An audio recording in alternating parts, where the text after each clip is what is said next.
Hello viewers, welcome to UN College digital class.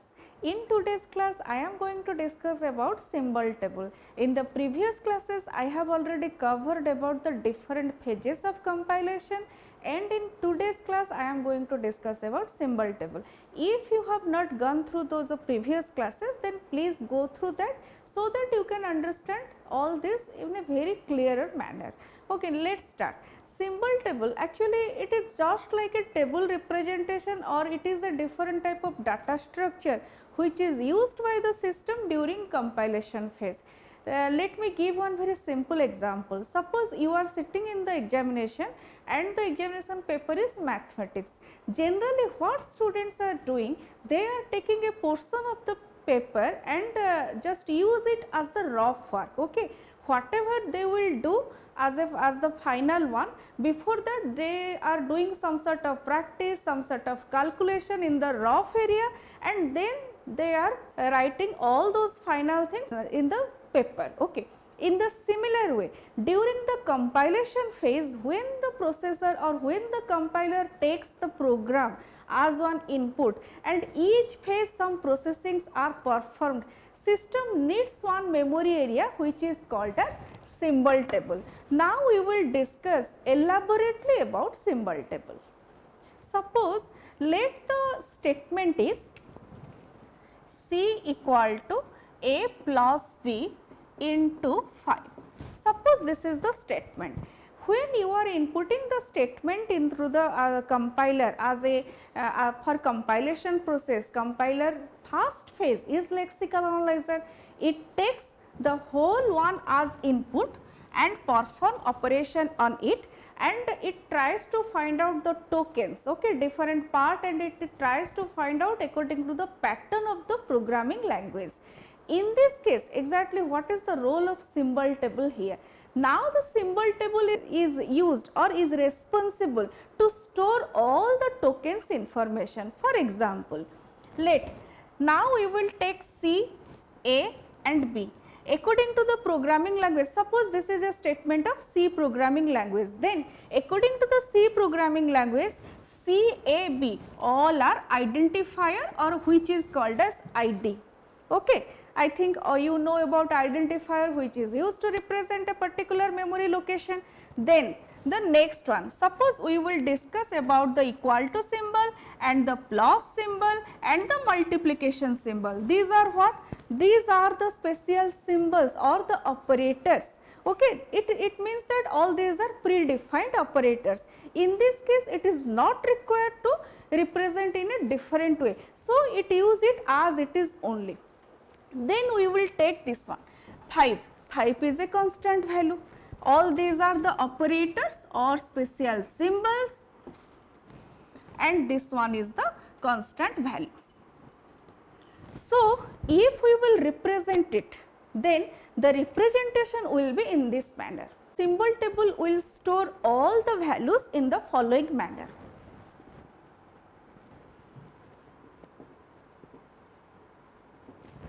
First one is C. In the similar way, it is very simple. You can write in your own way, and you can use any statement according to your own comfortability. So here it is very simple one, so that I am using this one. And first one is C, then equal to symbol, then A, then again plus symbol. Just I am dividing the whole statement into smaller lexeme or some smaller parts. C equal to A plus, then B, then multiplication symbol, then 5. Then the whole statement will be written in this manner, and the token is used here to represent exactly what it is. So here C represents identifiers. In the similar way, equal to represent operator, or we may say that it is symbol. You may write any one, no problem. Then A, again it is identifier. Then next plus, again it is operator or special symbol which is have some specific meaning. Then B, again it is identifier. Then again multiplication, it is a symbol or operator. You may write any one, no problem. then 5 it is the constant value. If instead of constant value, if you will write something else, then it will be treated as identifier. So, in the lexical analysis phase, what is the role of the symbol table? Symbol table is used to represent all these values in this manner, so that after that the next pages can access from this. Actually, after the lexical analyzer or any pages, okay, what is the outcome? Everything is represented in the symbol table. All the references are taken by the different pages from the symbol table. So, in the just I am giving a simple example here how the symbol table is important, but symbol table is important in all the pages, and it is just like a different data structure. In the next session, we will discuss in detail about the symbol table, exactly what type of data structure is used in case of symbol table, because you know that there are various type of data structure, stack, queue, linked list, tree, all those, and to represent the symbol table, what system, what type of data structure is used by the operating system, we will discuss in the next class. But till now, just remember that symbol table is nothing, it is a special data structure which is used during the compilation phase by the system to store all the temporary variables or values. Okay. Now, we will discuss about error handling. Now, we will start about error handling. As a programmer, you know that when you are writing program, there may be lots of different types of error, okay. But in compilation or in compiler design, we will discuss two different types of error here. One is your runtime error and another one is compile time error. Actually, in practically we will discuss only about compile time error, but we will just discuss one or two line on runtime error. Actually, error, first we will discuss what is the meaning of error. Error is may be called as an unexpected situation, error may be called as a that which should be avoided, okay, which must be avoided, not should be. Okay. If you are doing any task and at the end you need some result, some specific result, but because of error the result may be something else. So, it is the responsibility of the programmer to be very careful of handling error. Okay. So, here in compiler designing or the different phases of compilation, how the error will be handled by the compilation phases we will discuss. But before that, what is runtime error? For example, suppose during execution, actually error may be occurred during compilation or error may be occurred during runtime. Okay. If any error is occurred during compilation, then that is called as compile time error. If any error is occurred during runtime, then that is called as runtime error.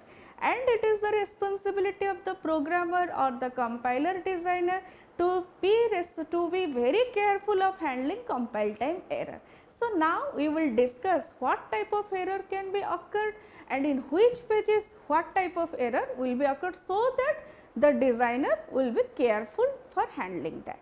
During compilation, the programmer or the compiler designer must be careful about all these types of error. There are various types of error, the errors may be classified according to these four categories. These are the four broad categories of error: lexical error, syntactic error, semantic error and logical error.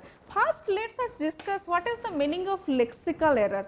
When the lexical analyzer perform lexical analysis on a particular statement, it tries to find out the misspelling of identifier, keywords, operators.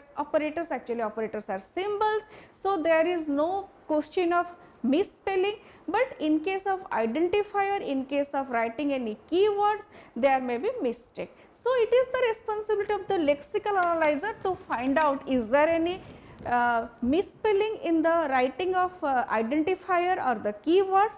This is the first one. For example, suppose you are writing for and by mistake you have written, instead of FOR you have written FRO, okay, and the loop the other part or the structure of the for loop is perfectly right, but you have, instead of for you have written in this way, or instead of while you have written just in this way. Okay. In this case, it is the responsibility of the lexical analyzer to check that type of error. Now we will discuss about syntactic error. As a programmer, I think you know about C and C++ and also Java. So, you must be very careful about syntactic error. Suppose missing semicolon or missing anything, suppose opening brace, closing brace, you are writing your something wrong. For example, suppose in case of for syntax, you have written by mistake for in this way. Now, it is a syntactic error, it is not lexical analyzer error, it is syntactic error. If you are writing this, then this one is correct, but by mistake you want to write in a infinite loop and you want to write that you want to continue the loop for number of times according to the user requirement, and by mistake you have written this. Now, we will discuss about semantic error. Actually, all of you know what is the meaning of semantic interpretation. Sometimes what happens, syntactically the program may be correct, but semantically the program may be wrong. Okay. For example, suppose I will say that I am the Prime Minister of India, then it is syntactically correct but semantically wrong. In the same way, the semantic analysis or semantic interpretation must be very perfect, and it is the responsibility of the semantic analyzer to find out is there any semantic error, and the one example is type mismatch. All of you know about typecasting. So, generally typecasting is performed, implicit typecasting is performed in this phase. It is the responsibility of the semantic analyzer. Then logical. As a programmer, all of you also know what is logical error, but here I have given two very popular examples. One is not reachable code and another one is infinity loop. Sometimes what happens, when you are using a loop, by mistake you may use some sort of condition which will be never be satisfied, and in this case the loop will be continued for number of times again and again. And to stop this, and it is the responsibility of the compiler also, but nowadays we are using very advanced compiler which is also means that much of effective one to check that one, but practically it is the responsibility of the programmer to check logical error. First one is infinity loop and second one is not reachable code. Suppose you are writing some code and the code is not reachable, then it is not use of that code. So, it is the responsibility of the programmer to be very careful about the elimination of logical error. During compilation, it is also the responsibility of the compiler of error handling. Already we have discussed that there are various types of error. Now we will discuss actually how the compiler works in two different phases to handle error. First one is the objective of detection of error and second one is the correction of error or error recovery. Actually, when the compiler phases work step by step, at each phase compiler checks, each phase checks is there any error, is there any error, is there any error, it is the detection of error. Okay. And if there is any error found, actually how they will check is there any error? Obviously on the basis of a particular pattern. Okay. Suppose you are driving a bike and the traffic police is restricting you. Okay. Traffic police is, you are forced to stop by the traffic police. On the basis of what? It means that you have violated something. In the similar way, at each phase compiler checks, the compiler system will check is there any error according to the predefined pattern. If there is any error, then the next phase will start. And what is the next phase? Error recovery strategy. Some error recovery strategies are used to not detect, already your error is detected. Now, the error recovery strategy is used to correct your error, and now we will discuss some popular error recovery technique. Now, we will discuss some common error recovery strategies which are used by the compiler designer during the compilation process. Okay. There are basic 4 different type of strategies. Those are panic mode recovery, phase level recovery, error production and global correction. Now, we will discuss it one by one. Let us start from panic mode recovery. Actually this one is the most easiest type of error recovery strategy. Suppose as a programmer you have missed some semicolon or opening brace or closing brace, or suppose you are putting some extra semicolon, suppose you have used the reserved keyword in a wrong way, all are detected by the panic mode recovery, detected and corrected. It means that if you have done, suppose for example, if by mistake you have placed, you have written int a semicolon semicolon, then in this case one semicolon will be discarded, very simple. Suppose you have put two opening brace and by mistake one closing brace, then one extra closing brace will be placed by this recovery strategy. So, it is the most simplest type of recovery strategy. Now, we will discuss the next one, phase level recovery. In case of phase level recovery, what happens that all of you know that the compilation process consists of 6 different phases and each phase takes some sort of input, process some sort of operation, then produce the output, which is taken as the input by the next process or next phase. According to the phase level recovery, what will be the strategy should be used is that, suppose in case of lexical analyzer, one recovery strategy will be used. In case of semantic analyzer, another recovery strategy will be used. It means that at each phase, the compiler designer will place some sort of recovery strategy. It is very friends to listen, but it is very difficult to implement this type of strategy. Obviously, it will take more cost and more memory and more time, everything. Now, we will go for the next one, error production. As a programmer, suppose you have done some sort of programming in C++ or Java, okay. You know the concept of exception handling. According to exception handling, in some particular cases, there may be some exception or there may be some sort of error may be generated, okay. And the exception handling mechanism is totally based on the assumption of the programmer, okay. It means that the critical point of the coding must be placed inside the exception handling mechanism. In case of error production mechanism or error production recovery strategy, exactly the same concept is used by the programmer. Actually, what the programmer think, according to them, the user, when as a programmer you are writing a program and you are passing the program for the compilation process, you may perform some sort of mistakes in this, and accordingly they will place some recovery strategy, and that recovery strategy is called as error production. It means that the compiler designer will think about what type of error may be generated by the programmer. And the last one is global correction, which is actually very difficult strategy for implementation because it requires more cost like time and space.